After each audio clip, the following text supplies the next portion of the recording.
மொத்தமா இந்தியா அப்படின்றதோட தத்துவம் என்னவோ அதோட பேசிக் ஸ்ட்ரக்சரை காலி பண்றதுக்கு உள்ளான அத்தனை குவாலிட்டியுமே பிஜேபி கிட்ட இருக்கு.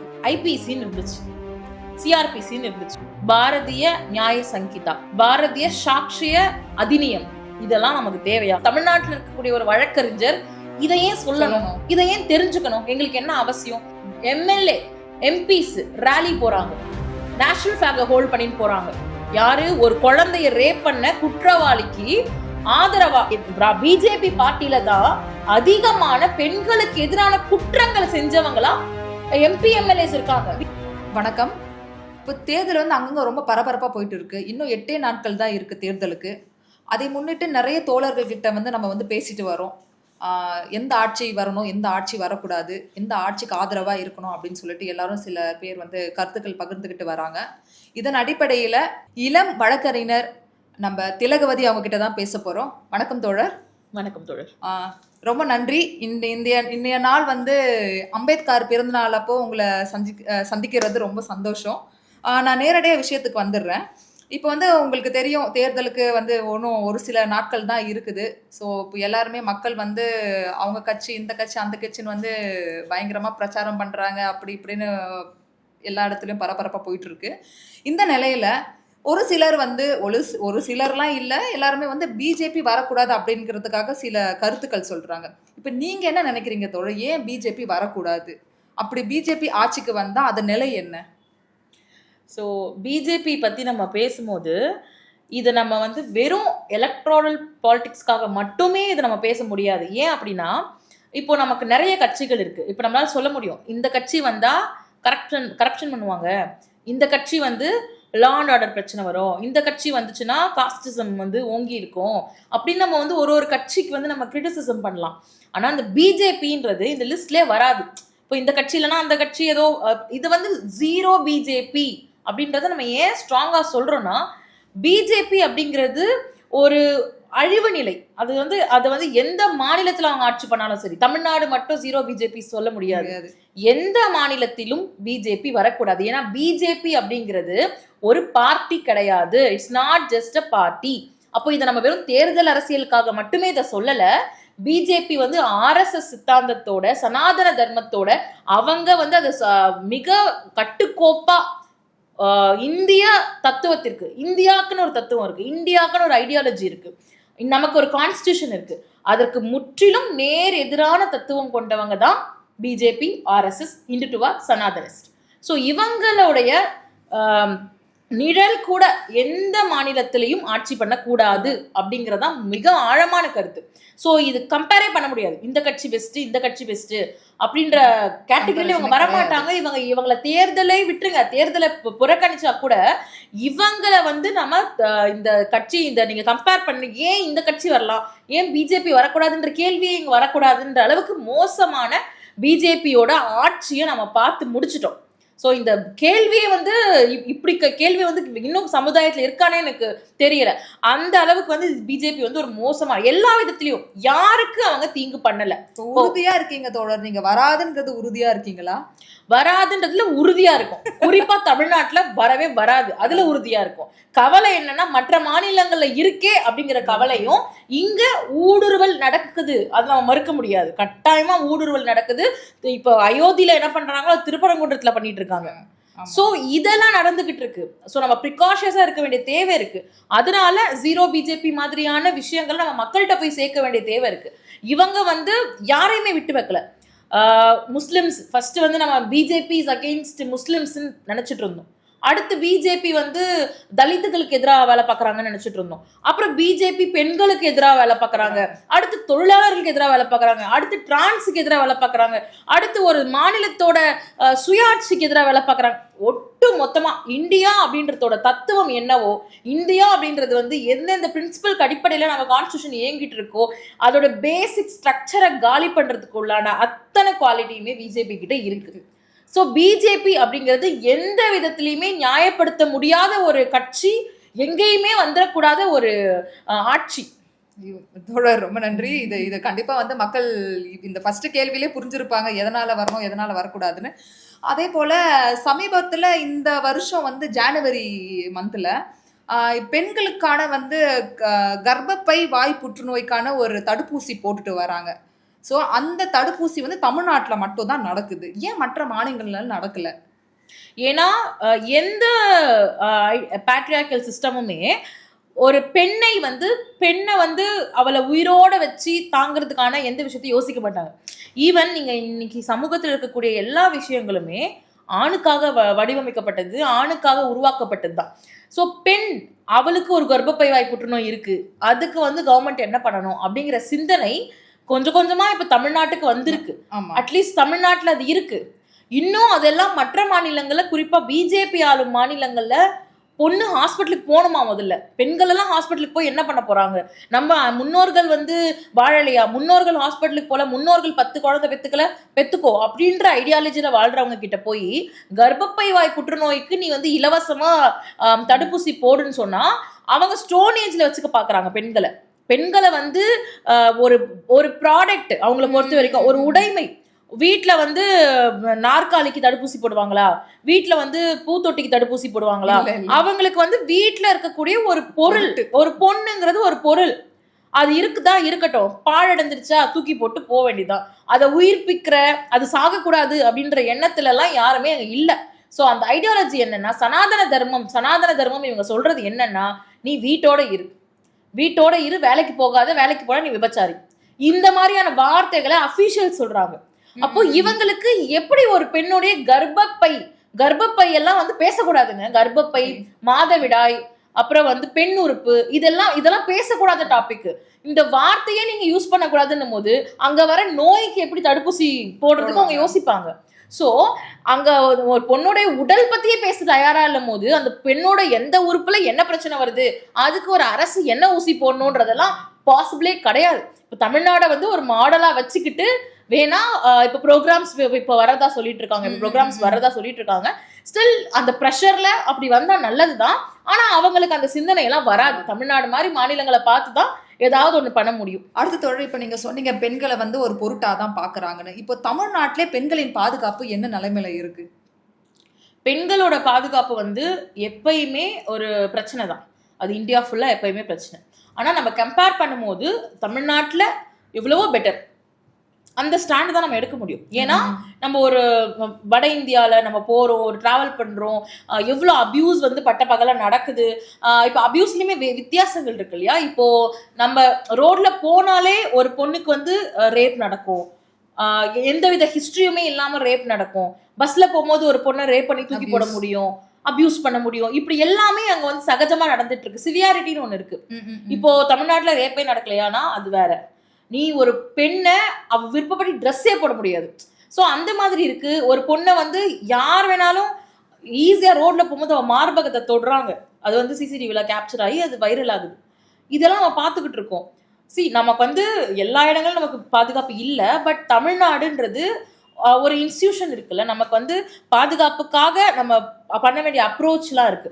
ஸோ கம்பேரிட்டிவ்லி தமிழ்நாடு பெட்டர் அப்படின்னு நம்ம சொல்ல முடியும். இங்கே 100% எல்லா பெண்களும் சந்தோஷமா மகிழ்ச்சியா வந்துட்டு பாதுகாப்போடு இருக்கும்னு சொல்ல முடியாது. ஆனா மோசமான, இப்போ நான் உங்களுக்கு சில ஸ்டாட்டிஸ்டிக்ஸ் கூட சொல்ல முடியும்.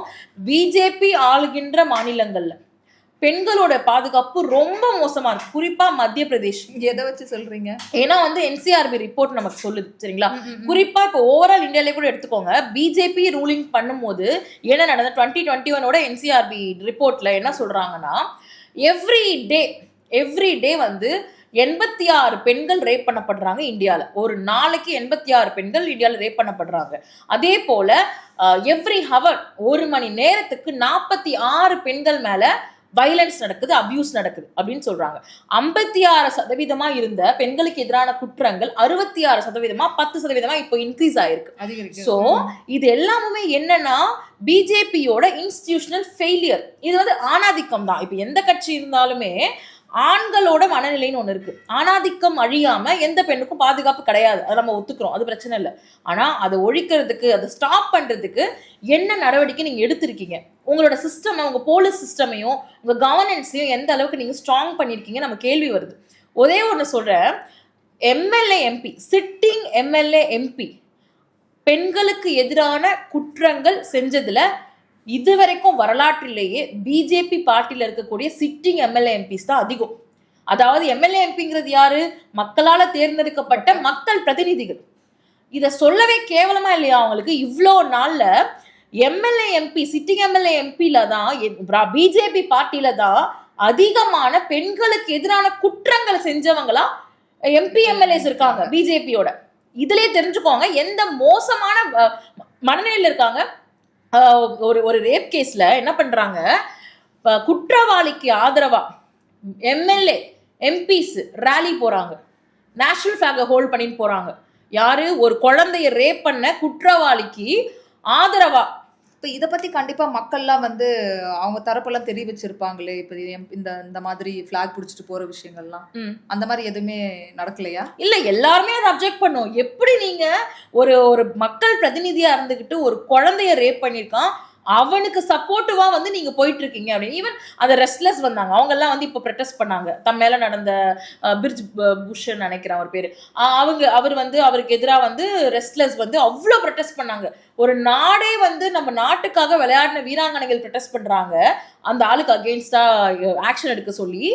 எவ்வளோ பிஜேபி லீடர்ஸ் வந்து பாதிக்கப்பட்ட பெண்களை எவ்வளோ மோசமா பண்ணாங்க. நீங்க வந்து கவர்மெண்ட்டுக்கு அகெயின்ஸ்டா பண்றதுக்கு ப்ரொபகண்டா பண்றீங்க. எப்படி ஒரு பெண் வந்து தன்னுடைய சுயமரியாதைய வச்சு, தன்னுடைய விஷயங்கள் எல்லாம் வச்சு கவர்மெண்ட்டை வந்து டிஃபேம் பண்ணிட்டு உட்காந்துட்டு இருப்பாங்களா ஒரு ரெஸ்ட்லர்?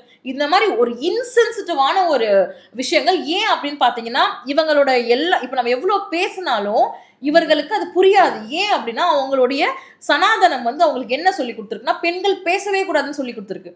பெண்கள் பேசவே கூடாதுன்னும் போது நம்ம எப்படி அவங்களை எஜுகேட் பண்ண முடியும்? நம்ம எஜுகேட் பண்றது எப்படி கேட்பாங்க அவங்க? சோ இந்த மாதிரி ஒரு சூழல்ல பெண்களுடைய பாதுகாப்பு அப்படிங்கிறது கட்டாயமா பிஜேபியால நிகழ்த்தவே முடியாது, வாய்ப்பே கிடையாது. ஆணாதிக்கம் அப்படிங்கிறது அவங்களோட அஜெண்டால ஊறி இருக்கு, ஐடியாலஜில ஊறி இருக்கு, சனாதனத்துல ஊறி இருக்கு. சோ இப்போ இந்துத்துவான்னு சொல்றாங்க, நீங்க வந்து இந்து பெண்கள் இத்தனை குழந்தை பெற்றுக்கணும்னு சொல்லி பப்ளிக்கா வந்து சொல்றாங்க. நம்ம பாப்புலேஷன் அதிகமாகணும், நம்ம மெஜாரிட்டி ஆகணும். அப்போ பெண்களோட வேலை புள்ள பெக்கிறது மட்டும்தான் அப்படிங்கிறதுல அவங்க ஸ்ட்ராங்கா இருக்காங்க. அவங்க கிட்ட போய் பெண்களோட பாதுகாப்பை பத்தி எப்படி சொல்வீங்க? இன்னமுமே மேரிட்டல் ரேப்பை வந்து கிரிமினலைஸ் பண்ணாம இருக்காங்க. அப்போ ஒரு பொண்ணுங்கிறவ ஒரு ஹஸ்பண்டோட பொருள், பொண்ணுங்கிறவ குடும்பத்தோட பொருள், பொண்ணுங்கிற ப்ராப்பர்ட்டின்னு நினைக்கிறவங்க கிட்ட ப்ராப்பர்ட்டி எல்லாம் போய் எந்திரிச்சு போய் எனக்கு வந்து ஃப்ரீடம் வேணும், எனக்கு வந்து லிபரேஷன் வேணும், எனக்கு உரிமை வேணும்னு கேட்டால் நம்ம சிரிப்போம் இல்லையா? அப்படிதான் அவங்க சிரிக்கிறாங்க. ப்ராப்பர்ட்டி வந்து என்கிட்ட வந்து என்னத்தை கேட்குற நீ ப்ராப்பர்ட்டி அப்படிங்கிற மைண்ட் செட் தான் அவங்களுக்கு இருக்கு. இந்த கிரிமினல் சட்ட திருத்தங்கள் பத்தி உங்களோட கருத்து என்ன? அப்போ கிரிமினல் சட்ட திருத்தங்கள் அப்படிங்கிறது ஒரு தேவையில்லாத ஆணிதான். ஏன் அப்படின்னா, ஐபிசின்னு இருந்துச்சு, சிஆர்பிசின்னு இருந்துச்சு, இந்தியன் எவிடன்ஸ் ஆக்ட்னு இருந்துச்சு. அதை கொண்டு வந்து பாரதிய நியாய சங்கீதா, அப்புறம் பிஎன்எஸ்எஸ், அப்புறம் வந்து பாரதிய சாட்சிய அதிநியம், இதெல்லாம் நமக்கு தேவையா? நமக்கு வந்து இந்த மொழி என்ன மொழி, இந்த மொழியை எதுக்கு வந்து தமிழ்நாட்டில் இருக்கக்கூடிய ஒரு வழக்கறிஞர் இதை ஏன் சொல்லணும், இதை ஏன் தெரிஞ்சுக்கணும்? எங்களுக்கு என்ன அவசியம்? முதல்ல பேரே வந்து இந்த மாதிரி பேர் வைக்கிறதே வந்து இந்தியாவோட டைவர்சிட்டி இருக்குல்ல, வெவ்வேறு மொழிகள் சார்ந்து இந்தியன்ஸ் இருக்கும். இப்போ வெவ்வேறு மொழிகள் சார்ந்து இருக்கும் பொழுது நீ எனக்கு தெரியாத மொழியை, புரியாத மொழியை கொண்டு வந்து டெய்லி என்ன கோர்ட் ப்ராக்டிஸ்ல பண்ண சொல்றதே ஒரு வந்து ஒரு திணிப்பு தான், ஒரு திணிப்பு, ஒரு ஆதிக்க மனநிலை. அதுலயும் இது விட்டுருங்க, பேரை கொஞ்சம் விட்டுருங்க. பேருக்குள்ள நீங்க சட்டத்துக்குள்ள திருத்தங்கள் கொண்டு வந்திருக்காங்க இல்லையா? இந்த திருத்தங்கள் என்ன பண்ணுதுன்னா, முழு அதிகாரத்தை கொண்டு போய் போலீஸ் கிட்டையும் ஸ்டேட் கிட்டையும் கொடுத்துருது. அதாவது அவ்வளோ பவரை கொண்டு போய் கொடுக்குது. உதாரணத்துக்கு போலீஸ் கஸ்டடி எடுக்கிறாங்கன்னு வச்சுக்கோங்களேன், இப்போ ரிமாண்டு, கஸ்டடி, இதோட டேஸ் எல்லாம் இன்க்ரீஸ் பண்றாங்க. பவர்ஸ். இன்னொன்று வந்து சில வார்த்தைகளுக்கு வந்து ப்ராப்பர் டெஃபினிஷனே கிடையாது. ஏன் அப்படின்னு பாத்தீங்கன்னா, அப்பதானே ஈஸியா இந்த மாதிரி கவர்மெண்ட்டுக்கு எதிராக போராடுறவங்க, ஆக்டிவிஸ்ட், இவங்களெல்லாம் தூக்கி துள்ள வைக்க முடியும். So endangering Indian sovereignty, unity, integrity of India அப்படின்னு ஒரு வார்த்தை இருக்கு. அப்போ என்ன என்டேஞ்சரிங்னா என்ன? இந்திய ஒருமைப்பாட்டிற்கு இப்ப நான் போய் போராடுறேன், நீ இந்திய ஒருமைப்பாட்டுக்கு வந்து நீ பந்தகம் விளைவிக்கிறேன்னு சொல்லி தூக்கி விட வச்சிடலாம்.